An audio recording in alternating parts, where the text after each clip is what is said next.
Assalamualaikum warahmatullahi wabarakatuh.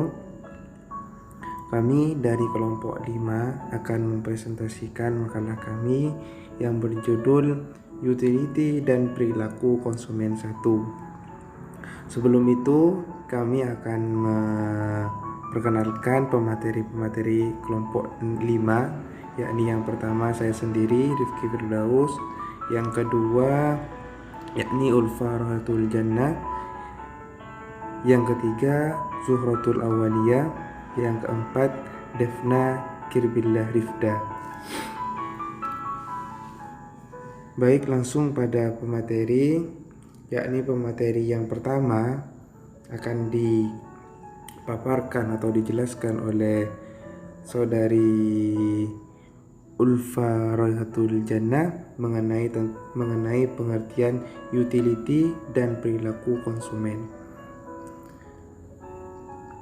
Yang kedua akan dijelaskan oleh Rifki Firdaus mengenai kuantifikasi utility. Yang ketiga akan dijelaskan oleh Mbak Defna Kirbillah Rifda mengenai hukum pertambahan manfaat yang semakin berkurang. Yang keempat akan dijelaskan oleh saudari Zuhratul Awaliyah mengenai kepuasan maksimum konsumen satu jenis barang. Yang kelima akan dijelaskan oleh saudari Defna Kirbillah Rifda mengenai teori nilai guna utility dan teori permintaan. Yang terakhir akan dijelaskan oleh saudari Zuhratul Awaliyah mengenai surplus konsumen. Baik, kepada pemateri dipersilahkan.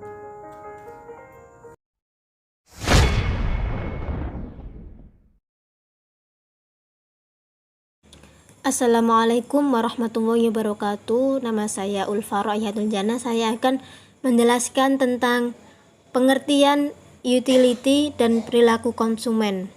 Yang pertama yakni pengertian utility atau nilai guna.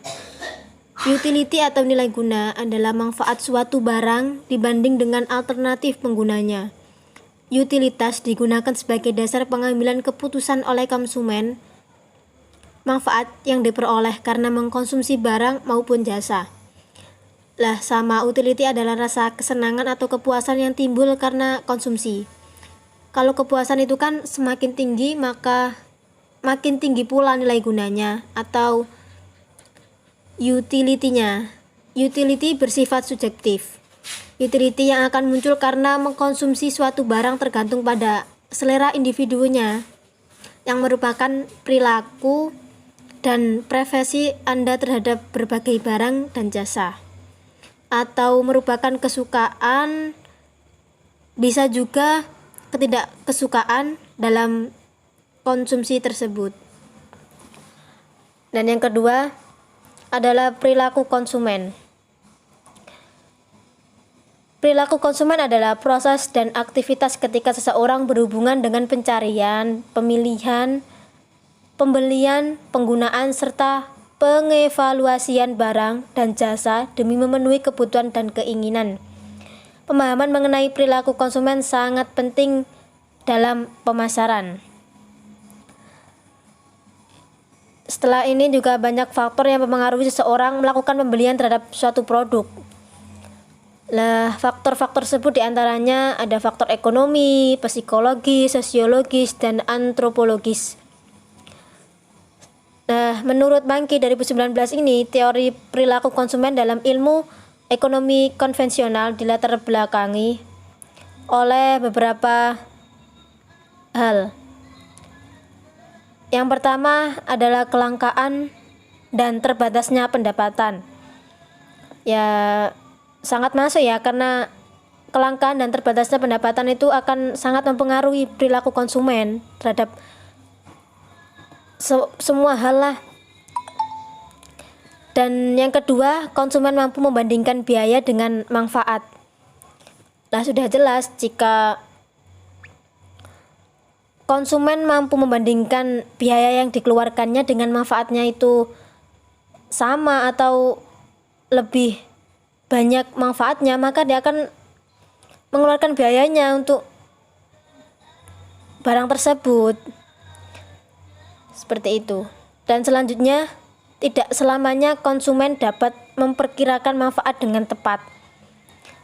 Saat memberi suatu barang, bisa jadi manfaat yang diperoleh itu tidak sesuai dengan harga. Terkadang tidak sesuai dengan harga yang harus dibayarkan.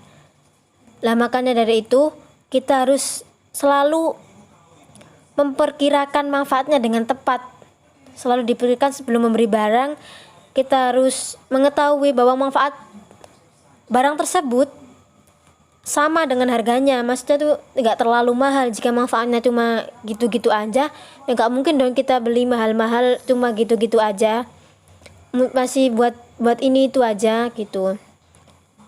Dan selanjutnya, setiap produk dapat disubstitusi sehingga konsumen dapat memperoleh kepuasan dengan alternatif berbagai cara.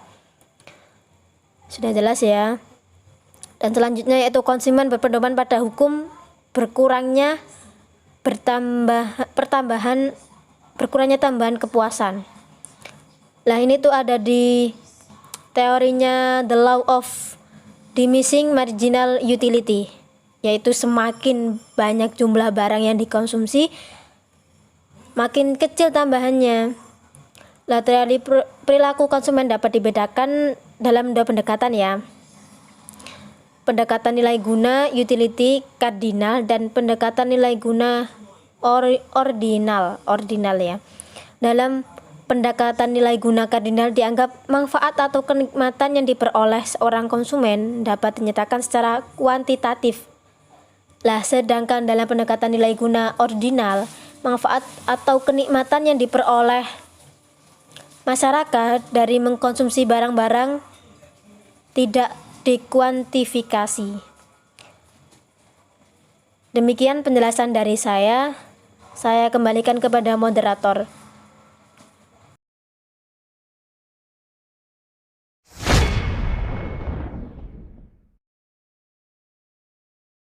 Saya akan melanjutkan pembahasan berikutnya, yakni kuantifikasi utility.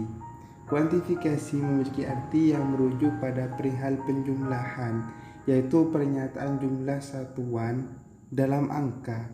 Sedangkan utility merupakan kata yang berasal dari bahasa Inggris yang bermakna utilitas. Dalam ilmu ekonomi, utilitas atau utility dapat disebut dengan nilai guna, yaitu jumlah kepuasan atau manfaat yang diperoleh konsumen dari mengkonsumsi barang atau jasa. Maka definisi dari kuantifikasi utility adalah pernyataan jumlah satuan angka dari nilai guna atau ukuran angka terhadap barang atau jasa. Dengan menggunakan ukuran angka, terdapat dua pengertian dari utilitas, yakni yang pertama utilitas total dan utilitas marginal. Yang pertama, utilitas total dapat diartikan sebagai jumlah seluruh kepuasan yang diperoleh dari mengkonsumsi sejumlah barang tertentu. Jadi utilitas total ini adalah jumlah seluruh kepuasan yang diperoleh dari mengkonsumsi barang dan jasa.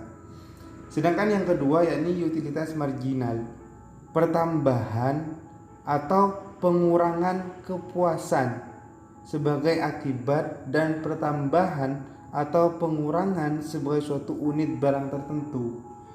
Jadi utilitas marginal adalah pertambahan atau pengurangan sebagai akibat dari mengkonsumsi barang dan jasa. Kuantifikasi utility tidak dapat dibandingkan antara konsumen. Hal ini karena manfaat dari mengkonsumsi suatu barang dan jasa terukur secara subjektif.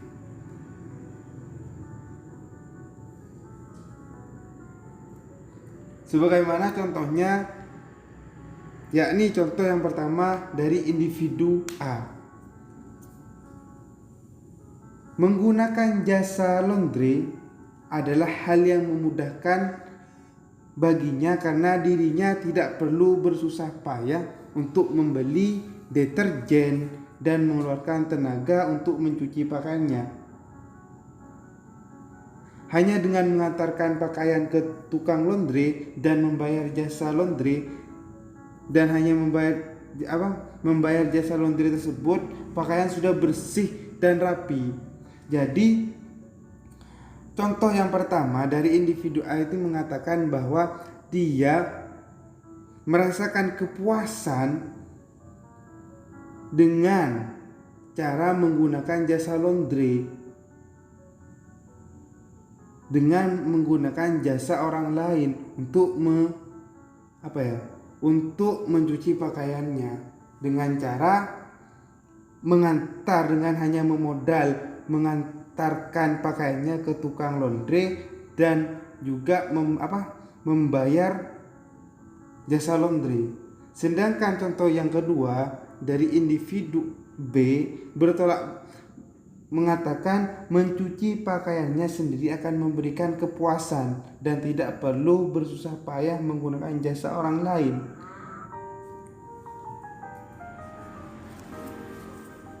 Jadi dari individu B ini sangat bertolak belakang dari individu A. Nilai kepuasan yang didapatkan yakni dengan cara mencuci pakaiannya sendiri tanpa menggunakan jasa orang lain dan tanpa membayar jasa orang lain. Dia memiliki kepuasan atau merasakan kepuasannya ketika dia mencuci pakaiannya itu sendiri. Seperti itu. Mungkin ini yang bisa saya sampaikan, bisa dilanjut dari pemateri berikutnya.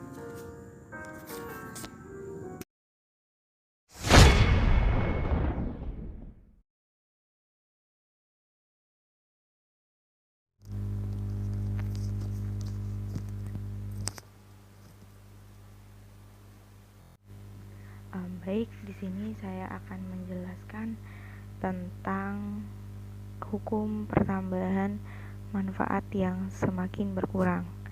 Nah, dalam membahas mengenai nilai guna, ini perlu dibedakan di antara dua pengertian. Ada nilai guna total dan nilai guna marginal. Nilai guna total ini dapat diartikan sebagai sejumlah seluruh kepuasan yang diperoleh dari mengkonsumsi sejumlah barang tertentu. Sedangkan nilai guna marginal ini berarti pertambahan atau pengurangan kepuasan sebagai akibat, dan pertambahan atau pengurangan itu dari penggunaan satu unit barang tertentu. Jadi dapat disimpulkan bahwa utility total atau nilai guna total ini adalah jumlah seluruh kepuasan yang diperoleh dari mengkonsumsi sejumlah barang tertentu. Nah, sedangkan utility marginal ini atau nilai guna marginal ini adalah perubahan utilitas total atau nilai guna total akibat adanya perubahan konsumsi suatu barang sebesar 1 unit. Nah, contoh, ketika seseorang mengkonsumsi 4 gelas air, maka yang dimaksud utility nilai guna total ini adalah kepuasan yang didapatkan dari mengkonsumsi 4 gelas itu. Nah, sedangkan utility marginalnya ini adalah kepuasan yang didapatkan oleh konsumen pada setiap gelas air yang dikonsumsi. Hukum utility marginal ini mengatakan bahwa jika seseorang mengkonsumsi satu jenis barang secara terus-menerus, maka utility yang akan diterima akan semakin kecil. Jadi jika seseorang konsumen tidak menghentikan konsumsinya itu, maka pada akhirnya itu akan mencapai di mana tingkat kejenuhan itu mulai, sehingga nilai utility-nya itu bernilai 0 bahkan bisa negatif. Seperti itu. Nah, jadi gejala ini biasa disebut dengan hukum pertambahan manfaat yang makin menurun atau dikenal dengan The Law of Diminishing Marginal Utility atau LDMU. Nah, dalam analisis perilaku konsumennya ini gejala LDMU ini dilihat dari makin menurunnya nilai utilitas marginal. Karena dasar analisisnya ini adalah perubahan utilitas marginal. Nah, analisis ini biasanya dikenal sebagai marginal analisis. Nah, ini digunakan untuk menjawab pertanyaan. Misal, mengapa emas lebih mahal dari air? Ada seorang ekonom bernama Hermann Heinrich Gosen ini menjawab bahwa pertambahan manfaat air ini cepat sekali menurun. Jika seseorang haus, ya segelas pertama mungkin akan memberikan manfaat yang sangat besar, tetapi setelah ketiga dan keempat, ini pertambahan manfaat air ini sudah sangat menurun atau tidak sedemikian dengan emas. Nah, itu sebabnya air lebih murah daripada emas. Nah, hukum ini biasanya disebut hukum Gosen. Nah, utility marginal ini yang menurun ini adalah ciri dari semua konsumsi. Cuman hanya saja setiap kegiatan konsumsi ini kan memiliki sifat penurunan utility yang berbeda-beda. Ada yang penurunannya cepat dan ada pula yang lambat.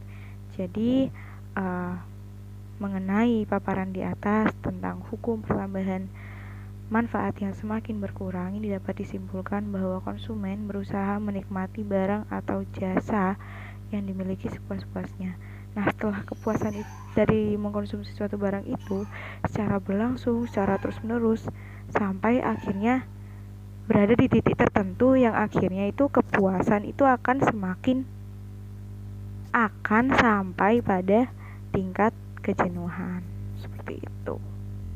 Jadi jika kebutuhan akan suatu barang dilakukan secara terus-menerus, maka rasa nikmat itu mula-mula sangat tinggi. Namun semakin lama kenikmatan tersebut semakin berkurang sampai mencapai titik yang gimana kita tuh seperti jenuh gitu.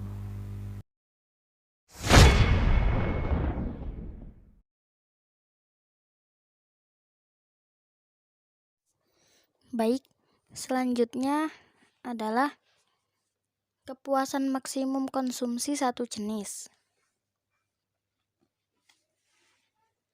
Salah satu pemisalan penting dalam teori ekonomi adalah setiap orang akan berusaha untuk memaksimumkan kepuasan yang dapat dinikmatinya. Dengan kata lain, setiap orang akan berusaha untuk memaksimumkan nilai guna dari barang-barang yang dikonsumsinya.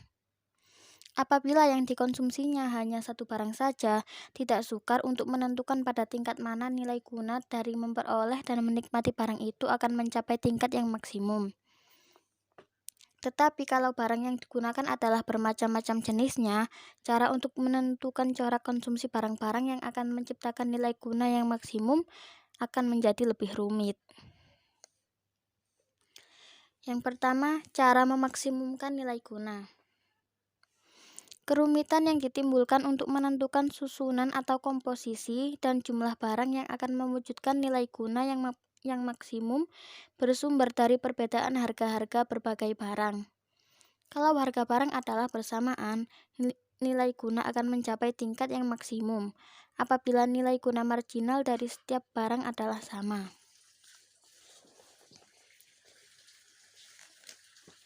Yang kedua, syarat pemaksimuman nilai guna.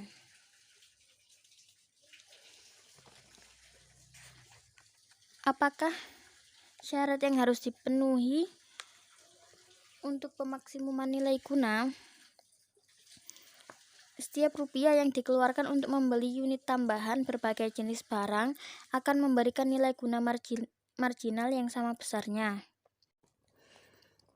Misalkan, seseorang melakukan pembelian dan konsumsi ke atas dua macam barang, yaitu makanan dan pakaian, dan berturut-turut harganya adalah Rp5.000 dan Rp50.000. Misalkan tambahan satu unit makanan akan memberikan nilai guna marginal sebanyak 5, dan tambahan satu unit pakaian mempunyai nilai guna marginal sebanyak 50.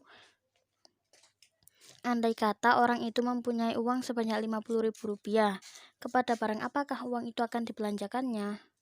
Dengan uang tersebut, orang itu akan dapat membeli 10 unit tambahan makanan, maka jumlah nilai guna marginal yang diperolehnya adalah 10 kali 5, sama dengan 50. Sedangkan kalau uang itu digunakan untuk membeli pakaian, yang diperolehnya hanyalah 1 unit, dan nilai guna marginal dari 1 unit tambahan pakaian ini adalah 50. Maka, nilai guna marginal dari kedua pernyataan tersebut akan sama besarnya. Inilah yang dinamakan syarat dari pemaksimuman nilai guna. Syarat pemaksimuman nilai guna biasanya dinyatakan secara rumus aljabar seperti dalam gambar tersebut, yakni MU barang A per PA sama dengan MU barang B per PB sama dengan MU barang C per PC. Dalam persamaan di atas, MU merupakan nilai guna marginal dan PA, PB, dan PC berturut-turut adalah harga barang A, barang B, dan barang C. Baik, selanjutnya saya kembalikan pada moderator.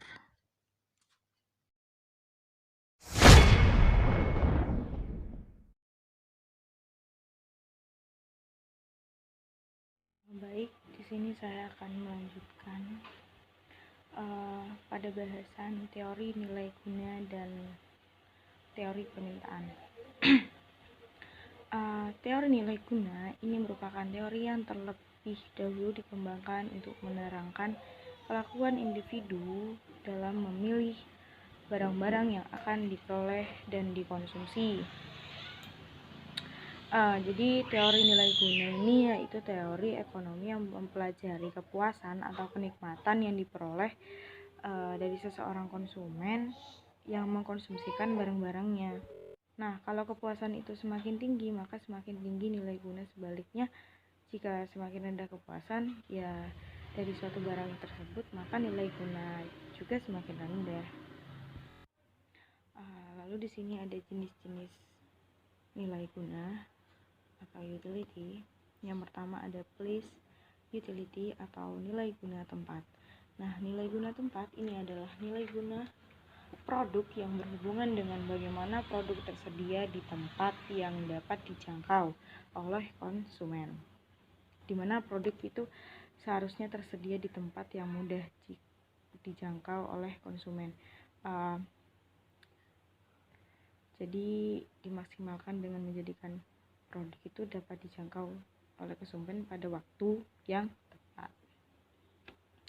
Lalu yang kedua ada firm utility, yakni atau nilai guna bentuk, yang di sini adalah nilai yang diciptakan oleh suatu bisnis dengan menggabungkan bahan-bahan dan komponen-komponen tertentu untuk menghasilkan suatu produk.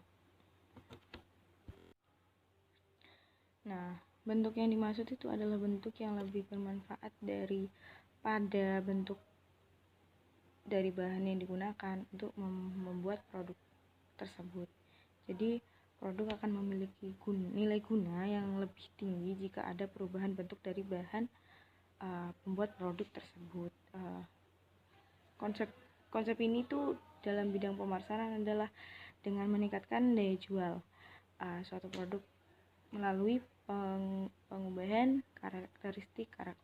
Contohnya misal bentuknya, ukurannya, warna, fungsi, gaya, gitu, style kan.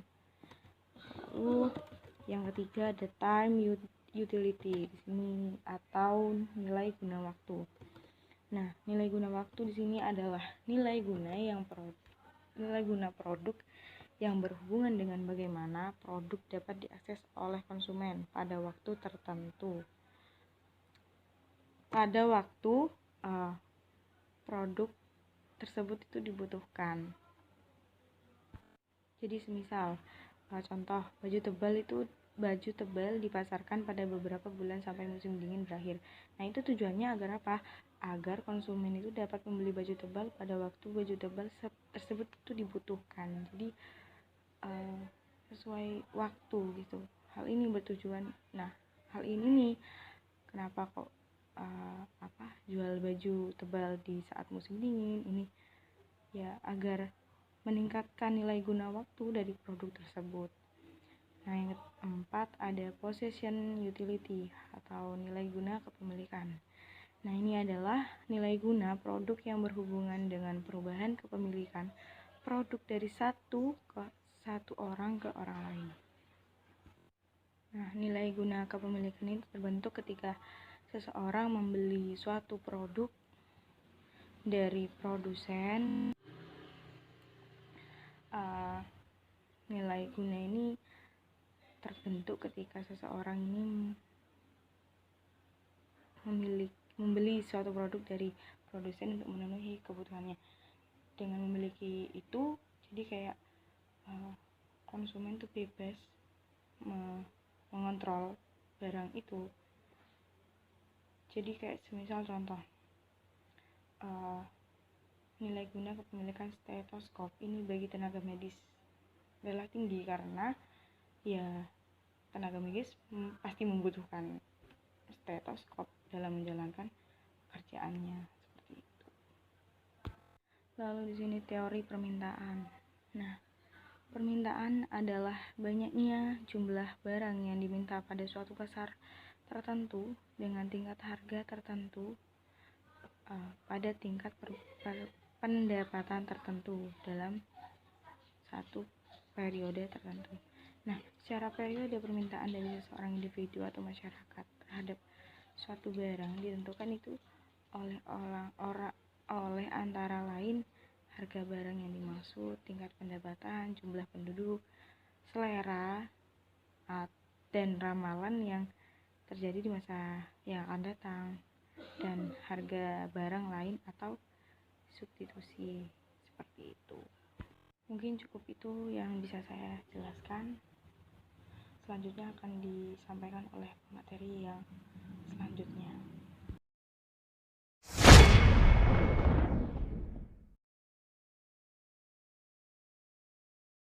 Baik, selanjutnya adalah surplus konsumen.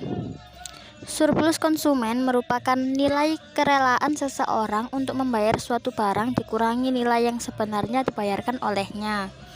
Surplus konsumen merupakan ukuran manfaat atau benefit baik dalam arti uang, kesejahteraan, atau kepuasan yang diperoleh seseorang sebagai hasil dari membeli dan mengkonsumsi barang atau pelayanan.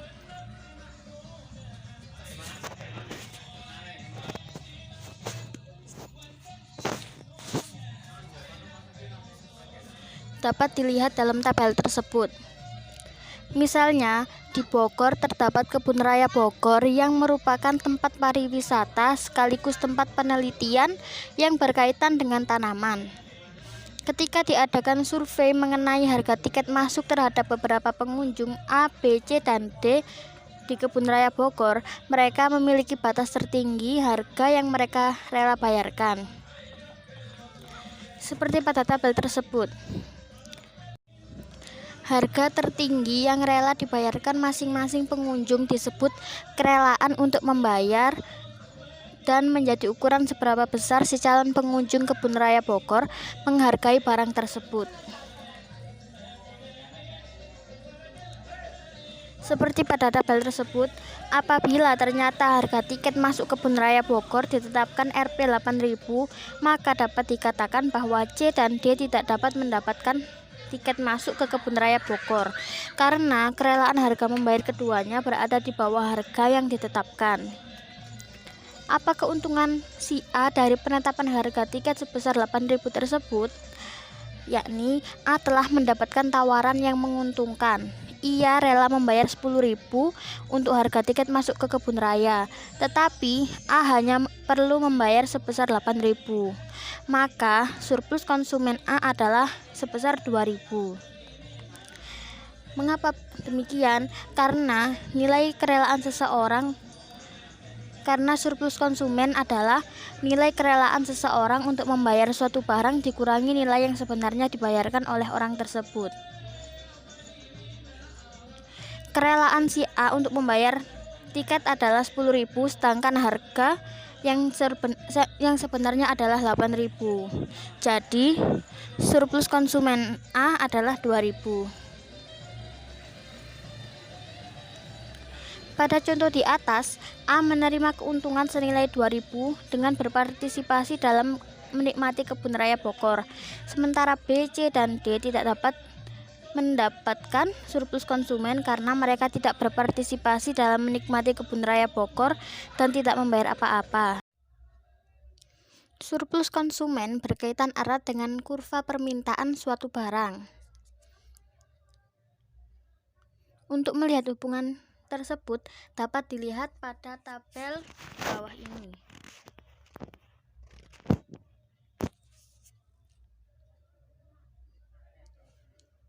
Pada tabel tersebut terlihat bahwa jika harga lebih dari 10.000, maka jumlah permintaan barang tersebut adalah 0 karena tidak ada pembeli yang rela membayar setinggi itu. Jika harganya berada pada Rp 8.000 sampai 10.000, maka jumlah permintaan adalah 1 karena hanya A yang rela membayar setinggi itu. Dan jika harganya berada pada Rp 7.000 sampai 8.000, maka jumlah permintaan adalah 2 karena baik A dan B rela membayar dengan harga setinggi itu. Pada harga berapapun, harga yang diberikan oleh kurva permintaan menunjukkan kerelaan untuk membayar si pembeli marginal, yaitu pembeli yang akan meninggalkan pasar harganya naik sedikit saja.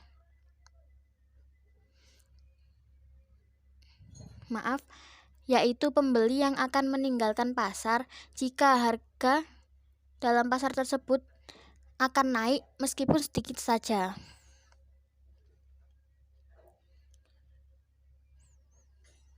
Karena kurva permintaan mencerminkan kerelaan untuk membayar pada pembeli, kita dapat menggunakannya untuk mengukur surplus konsumen. Luas daerah di bawah kurva permintaan dan di atas garis harga merupakan ukuran surplus konsumen dalam suatu pasar. Karena pembeli selalu ingin membayar lebih rendah untuk barang-barang yang mereka beli. Harga yang lebih rendah tentunya akan lebih mensejahterakan mereka. Sekarang pada pernyataan berikut ini. Seberapa besar peningkatan kesejahteraan pembeli jika suatu harga diturunkan?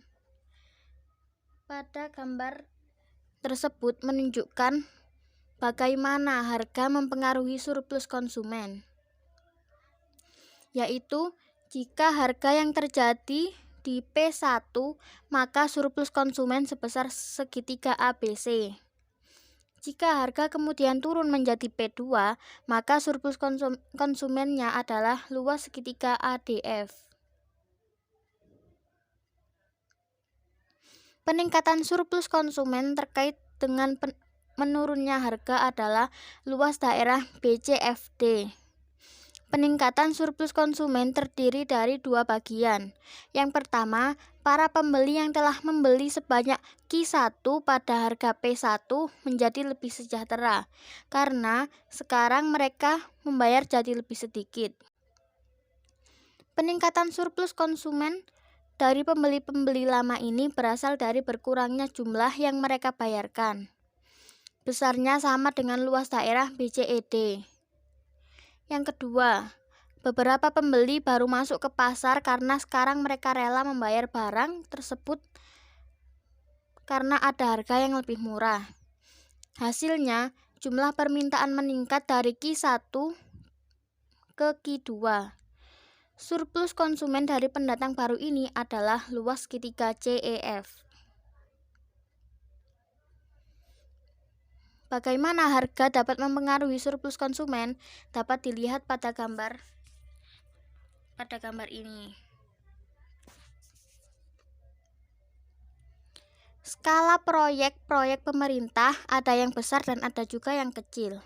Pada proyek-proyek yang skalanya kecil, pembangunan tidak akan mempengaruhi harga barang atau output yang dihasilkan proyek tersebut. Sedangkan proyek-proyek yang skalanya besar, tambahan output akan menurunkan harga barang tersebut di pasar dan ini menimbulkan masalah dalam perhitungan manfaat suatu proyek. Misalnya, ada sebuah irigasi yang dibangun pemerintah. Diharapkan irigasi tersebut dapat mengairi area sawah yang luas sehingga menyebabkan produksi pangan naik dalam jumlah yang cukup besar. Kenaikan penawaran pangan dalam jumlah yang cukup besar tersebut akan menyebabkan harga pangan turun. Dalam menghitung manfaat irigasi tersebut, bagaimana kita melihat tambahan hasil produksi karena adanya irigasi tersebut dapat dijelaskan pada gambar tersebut. Jumlah produksi padi per tahun ditunjukkan oleh sumbu horizontal, sedangkan harga padi per kilogram digambarkan dengan sumbu vertikal. Kurva DP tersebut menunjukkan kurva permintaan. Sedangkan SP adalah kurva penawaran. Sebelum adanya proyek irigasi, keseimbangan terjadi pada titik D dengan jumlah padi yang diproduksi sebesar 0 kg per tahun dan pada harga 0 P0 rupiah. Sedangkan pada saat adanya proyek irigasi menyebabkan kurva penawaran bergeser ke bawah, yakni pada titik SP1 dan titik keseimbangan G. Output yang terjadi sebesar 0,1 kg dan dengan harga yang lebih rendah, yaitu sebesar 0 P1 rupiah. Kurva permintaan menunjukkan jumlah barang yang akan dibeli pada berbagai tingkat harga. Sedangkan kurva penawaran adalah jumlah barang yang ditawarkan pada setiap tingkat harga. Besarnya surplus konsumen dapat diukur apabila orang yang melakukan evaluasi proyek mampu menghitung bentuk kurva permintaan yang tepat. Untuk proyek-proyek besar, perubahan surplus konsumen merupakan ukuran yang paling tepat untuk mengukur perubahan kesejahteraan masyarakat dan bukan hanya sekedar nilai total hasil dari suatu proyek. Baik, itu saja yang dapat saya sampaikan. Selanjutnya saya kembalikan kepada moderator. Baik, terima kasih. Mungkin demikian yang bisa kami sampaikan, yang kami jelaskan. Semoga dapat dipahami. Akhirul kalam. Wassalamualaikum warahmatullahi wabarakatuh.